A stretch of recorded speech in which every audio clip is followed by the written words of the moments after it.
Hello, everybody. It's Narrative Tarot. I'm here for Mars, April 2021 tarot reading. Comment, like, subscribe to the channel. It keeps you in the loop. It builds engagement, things like that. I do monthly tarot readings, which are readings based on the planet. So for this reading, if you have significant Mars aspects or Aries aspects or transits in your chart right now, then this would be your reading most likely. You can go through all the other planets. There's 10 planet readings that I do per month as opposed to 12 zodiac signs. So you'll notice for Venus, it'll have Taurus and Libra, and for Mercury, it'll have Virgo and Gemini instead of them as their own separate, but it's just because the planet that rules them is shared. So, I'm kind of glad we're moving into April. It's already the 1st of April, so this will get to you the 2nd. And your reading is going to be fairly simple, they're telling me. So, generally, we do 2 readings. This is the Osho Zen Tarot. So, if you want to look it up, it's OSHOZEN Tarot, Osho Zen Tarot. And then for the second reading, because it's 2 parts, is Awakening Aeon Tarot. And you can find this on Etsy. Okay, so we have Flowering.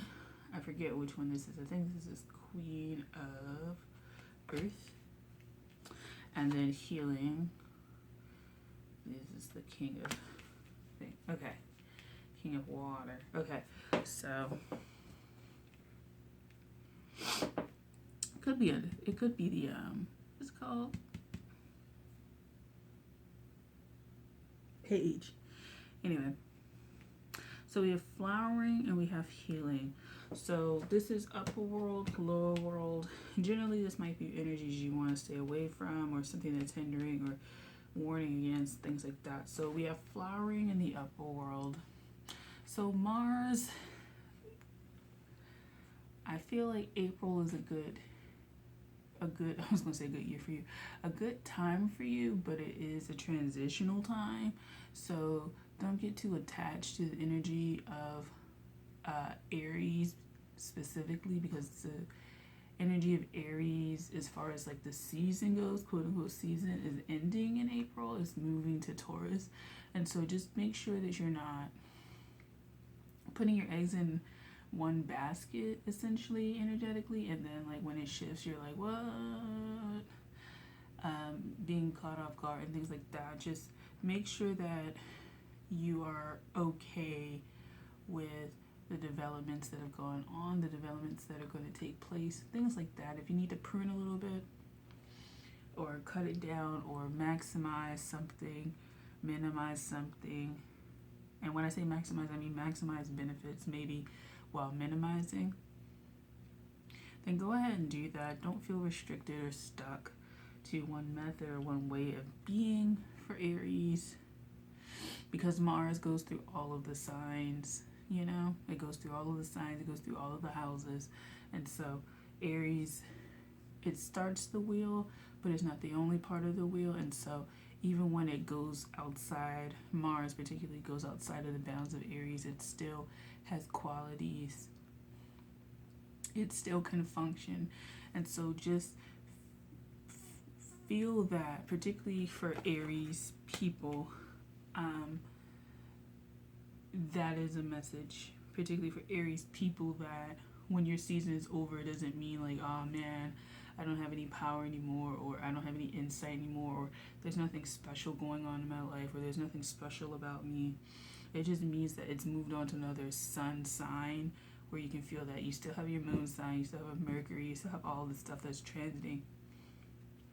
And so learning about that also might help you, because I feel like there's some people who, like, when their sun sign rolls around, when we're in the season for their sun sign, a lot of people are like, yeah, like pumped up, and then when it it's like it builds up and builds up, and then like that period that it comes, you're like, yeah, but when it leaves, it's kind of like it's almost like so empty. And I think it might be because you're putting so much hopes into like that one moment of your like birthday, that like one moment that it becomes so momentous. It's almost like nothing can compare to your birthday or anything like that, like, or that birthday season. And it may not help you so much, because it almost seems like you end up having like some sort of depression, seasonal depression disorder type state before, well, not before, but after. And we have the world completion at the bottom, but because you're wrapping up a yearly cycle to be a year older, but it's almost like when that cycle is wrapped up, then it's, where do I go from there? Like, there's nothing to do, there's nowhere to go, there's nothing to see. Just be wary of making that wall. So it would rather you tap into Mars energy that tracks itself all the way around the chart, as opposed to getting trapped in just Aries. And there is a little bit about knowing more about your natal chart, and that'll actually help you when you do that. So we are the world, 10 of Earth. Is it 10 of Earth? Yes. So I'm like, alright, yes. So making sure that like you're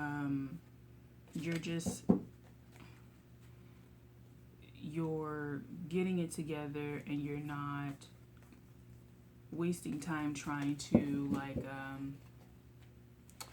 I don't know, it's almost like recapture what you lost. We have courage here, strength, yeah, and then the mind. This is an air card, I knew that. But just don't get trapped into thinking that. And this is also like, this is something, okay, I have an example, but this is like a familial example and morality. So like every year, like,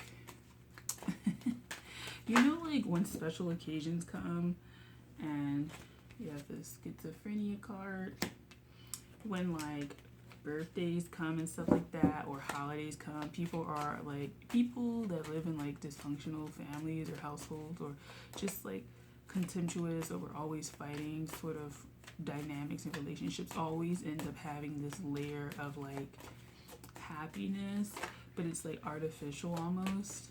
That's how I feel.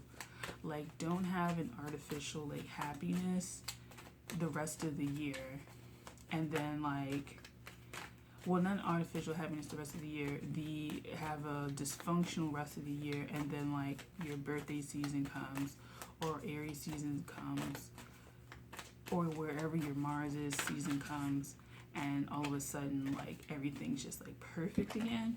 Actually deal with that, because we have the healing card down here. You don't need to spend like the whole year doing the healing, I feel like, but acknowledging if there's any issues. We have 6 of Cups, which is the dream. Acknowledging that there are some issues, and 6 of Wands, success. Just making sure that you don't have these things that we have the 9 of Wands. I'm just going to take the top. You have these expectations of how your birthday's going to be, or how the season's going to be, and then get let down or put on a face with people around you who aren't necessarily like happy for you or interested or something like that. It could be a thing like that where maybe you just need to not celebrate your birthday with certain people, or celebrate the season with certain people, and the season could be whatever success that you're having, because those people the rest of the year are not like with it. You have the Fool. So take a leap of faith every day. I feel like take a leap of faith. Take a leap of faith every day.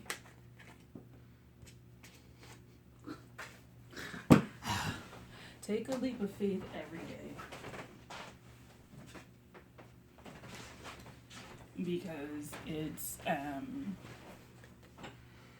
it's really helpful for you. It's helpful for you to keep your mental health up. It's helpful for you to weed out people that don't need to be there. With this healing card, I feel like adventure. I feel like you need to be aware of, and this is the, what is this card? Magician.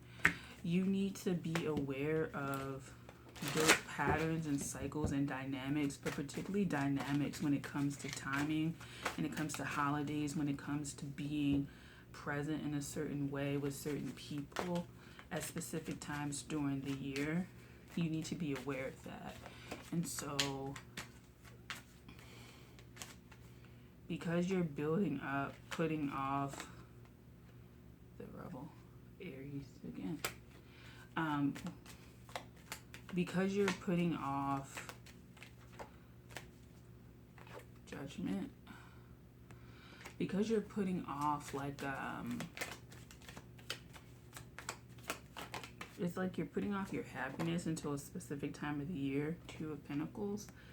Just make sure that you're not depressed. It's honestly, I kind of feel like it's depressed, a little bit of depressed. We have the Devil. So it's like you have this extreme high during your birthday season. You get drunk or you go out and you do a lot and you're really gregarious, and it's almost like you're not really yourself. You have Four of Wands, participation. You could have friends that encourage you to do that kind of stuff. The Empress, they encourage you to do that kind of stuff. But be wary that like when you're done, that they're actually gonna be there with you. Like you go out on a limb and they're actually not there, and it's because they're only around for a certain amount of time, or they're only showing up in this way for a certain amount of time. When the good times are there, and it is laziness, it's emotional laziness, they're not there for you the rest of the time. They're not there for you the rest of the time. And so, Five of Wands. So it becomes, I don't know if I'm so close, I'm sorry. They're not there the rest of the time, and so you could feel quite alone with other people around you. Like after all of that dies down, like everybody could be there for pictures, everybody there for videos, everybody could be there for this, not the success, because it doesn't seem like a business thing. It seems more like a personal life kind of thing. Everybody's there when it's time to celebrate or get drunk or get high or get laid or just shit like that. Like everybody's there, everybody's smiling and grinning and talking, but there's this underlying like hatred or tension or dislike or animosity there that isn't being dealt with. And for the person that's watching this, it may be that like there's that dynamic going on in the background, but it may just be like you wait for this time of year to be like to let loose. But it's like, because you let loose this one time a year, you let loose like a little too wild. And so you need to learn to celebrate kind of every day. Some people, it's the opposite. You celebrate all the time, and then your birthday comes around and you're like, and that's me. It's like I get so tired around my birthday. I get tired. But it's like you're hyped up, like you're hyped up a lot, up like maybe in what is it, February, you know, you're ramping up, and then Pisces season is closing down, and then you're feeling it even more, and you're even more ecstatic. Yeah. And then Aries season comes, you're like, yeah, fucking Aries season, something like that. But then it mellows down, and I don't know if it's because the transition to Taurus season is such a different energy. It's not like it's air energy that'll like carry you through. It's almost like an erupt like fire than earth. And it might feel like that. It might feel like, you know, the whole month you're spending, you're popping bottles and stuff like that, and then like it changes really quickly, like past lives. So this may be a past life thing it feels like there might just be really rigid, like energy gates. It's like really rigid. It doesn't flow, and I don't know if it's stopping flow or what. Like if somebody's stopping flow, if it's a mental process or a thought process, but it just seems like there's like definite transitions that are noticed and felt. And this could be a signal to you also if it's mental health, that if like it's almost like you're like yay, and then the next minute's like serious. It's not, it's it could be bipolar. I'm not a psychologist or a psychiatrist, so I can't really diagnose anybody, but it seems like it's something like that. It doesn't seem where it's like delusions or something like that. I think you're highly aware of the transition because it's so hard, but you aren't as aware when you're in the energy of that exploration of that time period of being in your season. You're less aware of that, and then the reality or the consequences are the huge energetic gate that's just such a shift for you. So work on your mental health. It seems like it's such a contrast.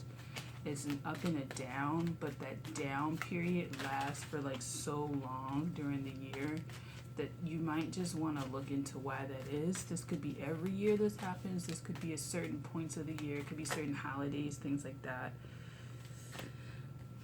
We have maturity, awareness, which is the Chariot, and then Two of Wands, possibilities. Making sure that you're aware of this kind of thing helps. And honestly, this is not petty, but like you might want to like have a, if you have a, well, if you have a phone, I look suppression. And this reminds me of kind of a phone now. Go through your phone.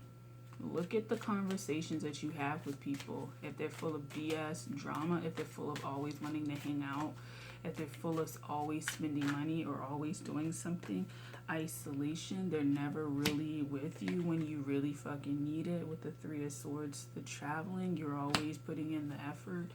It's time to snip, cut them off, and go through your phone. I don't care if you're dating these people. I don't care exhaustion. I don't care with the Nine of Wands. I don't care if I just don't give a shit.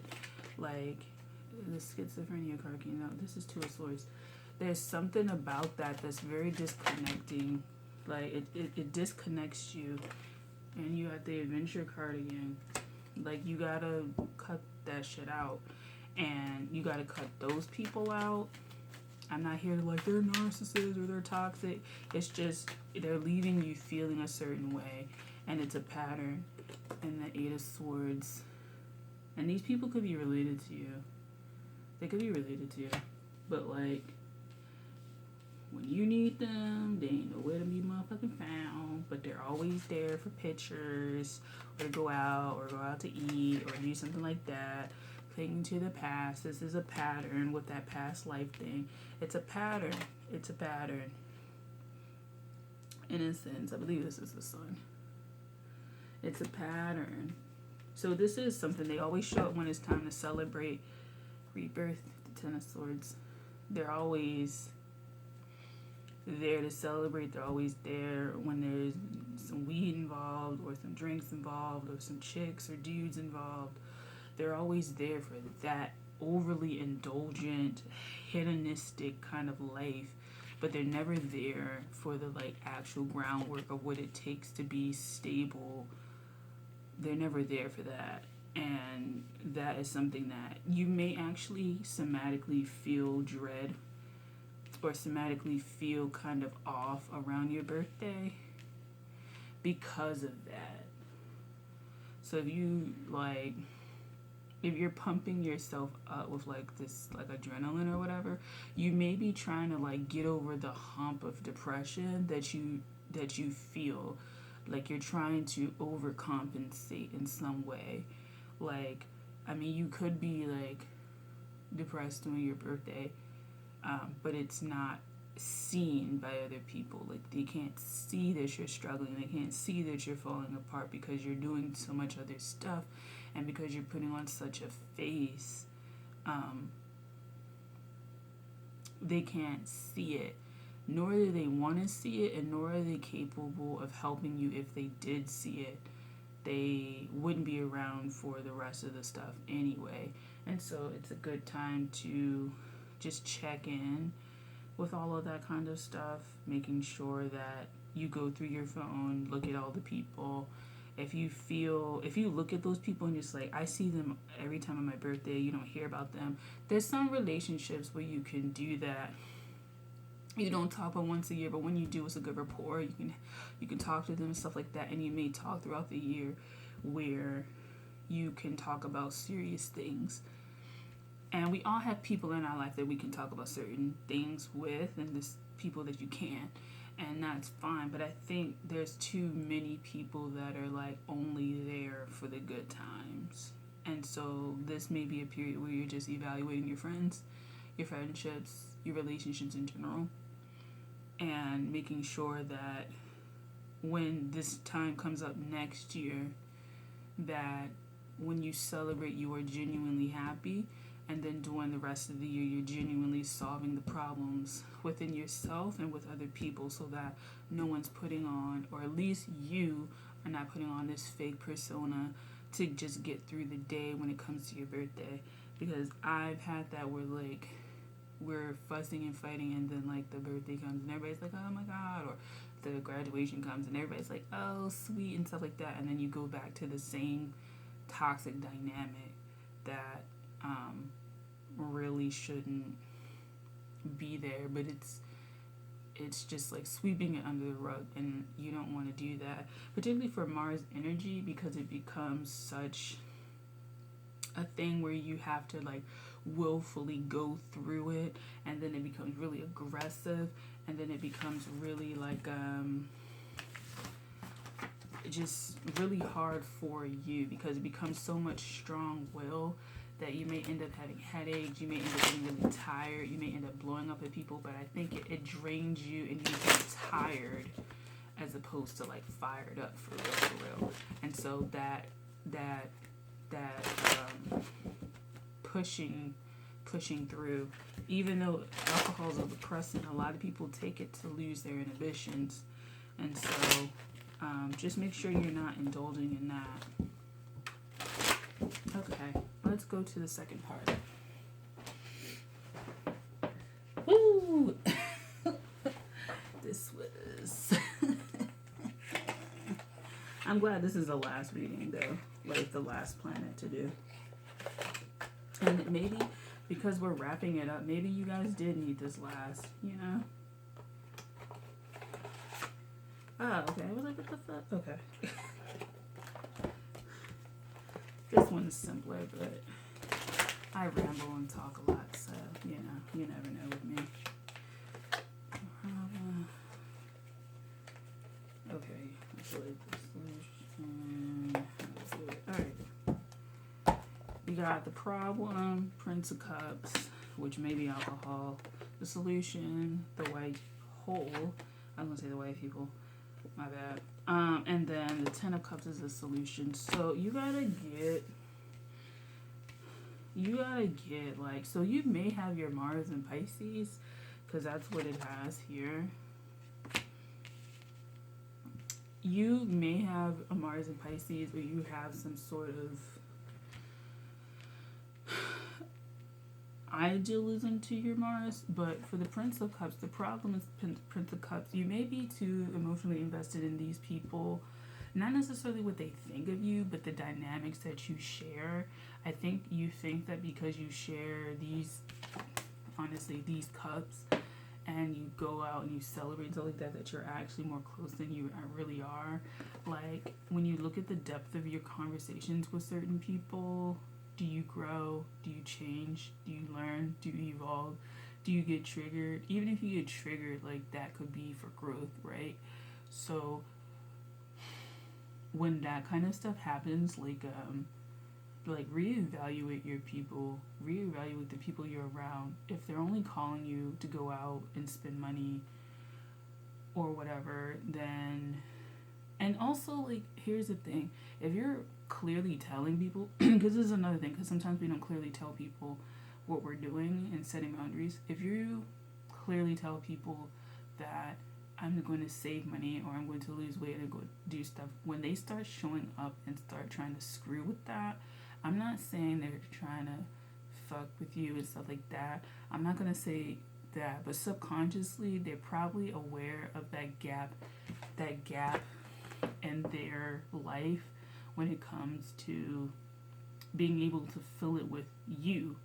And so you're making space for new stuff, and then they feel a gap within them, and so they're trying to get you back to fill the gap.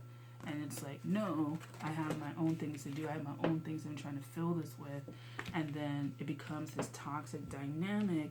And if you give in, you'll always feel empty because you're not filling it with this. And if you don't give in, then they'll feel empty. But the thing about it is, they need their own thing too. So they need their own Ten of Cups. You need your own Ten of Cups, and you need to have the willpower to tell people that this is what you're going for, and they need to have the willpower. And it becomes quite apparent sometimes in certain relationships that they don't have the willpower to do that. I've experienced that as well with family, and that's often the people that like triggers the most. But you have the willpower to do this thing or go this path or do whatever.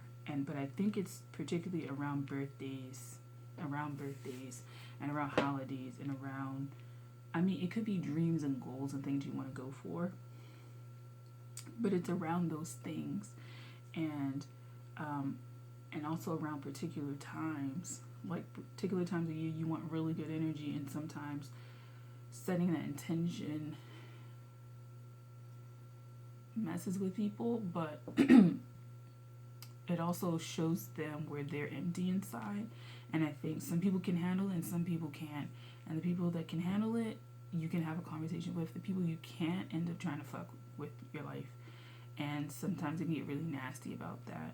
I remember I was in training for pharmacy tech, and one girl was talking about, like, she was in the program, she was getting a ride because she didn't drive at the time.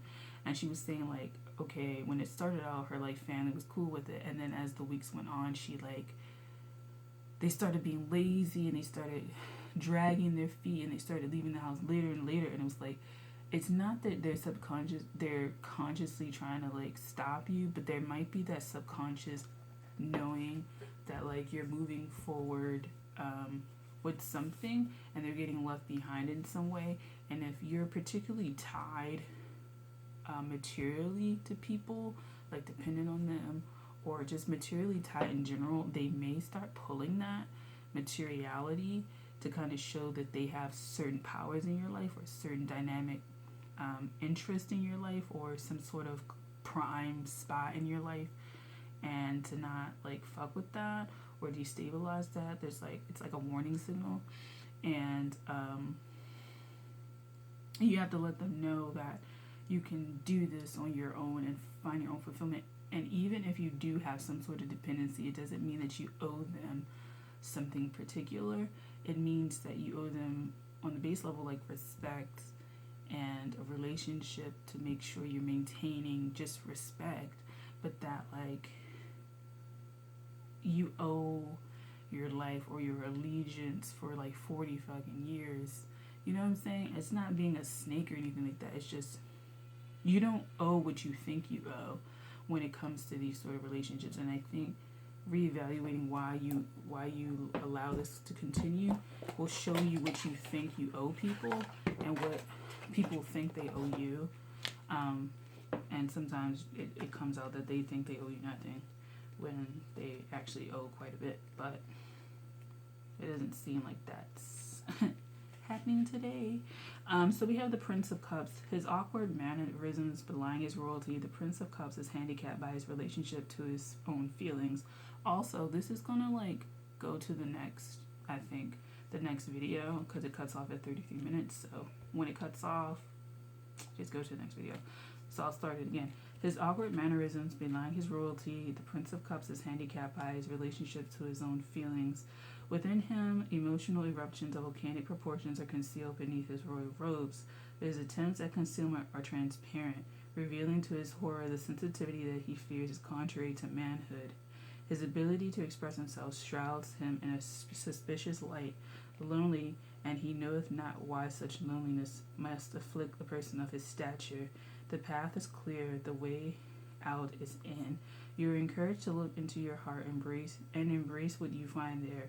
Only when you can accept and express your own feelings and emotions will you be able to recognize the pearl of wisdom that is the solution to your question. And then I'm going to go with the... Well, can I find the white hole? Let me see. Oh, the white hole.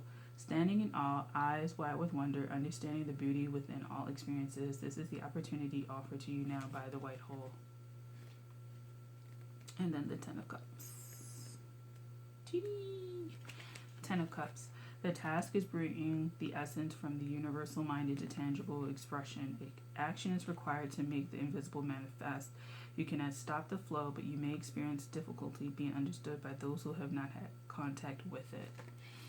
And so, when you're moving forward, other people are moving forward. And so, you need to examine how close you're willing to actually be around them and be with them now that they are kind of hindering. So, like I said, when you're having these experiences and everybody's showing up for the great parts, but no one's there for like the downtime, you may feel really alone and really angry. But the thing about it is you have to let that go and move forward and understand that you're aiming for your stuff. If people aren't aiming for theirs, then they're not aiming for theirs. And maybe one day they will get that they aren't aiming for theirs and that they let themselves stop growing, but that you don't owe anyone your stagnancy. Like, you don't owe anyone stagnancy because you're going for it. But I think this is about a birthday. I think it's about birthday times and feeling alone during the rest of the year, but everybody's there when it's something that benefits them. And so that leaves kind of a hole that you have to fill the rest of the year. And the times that you do fill it during your birthday are quite artificial because they're not substantial relationships that you have. And then the relationship you have with yourself is one that isn't necessarily the most flourishing. So I hope that this was helpful for you. I hope that you gained some insight on this. And I will see you in the next month. Take care.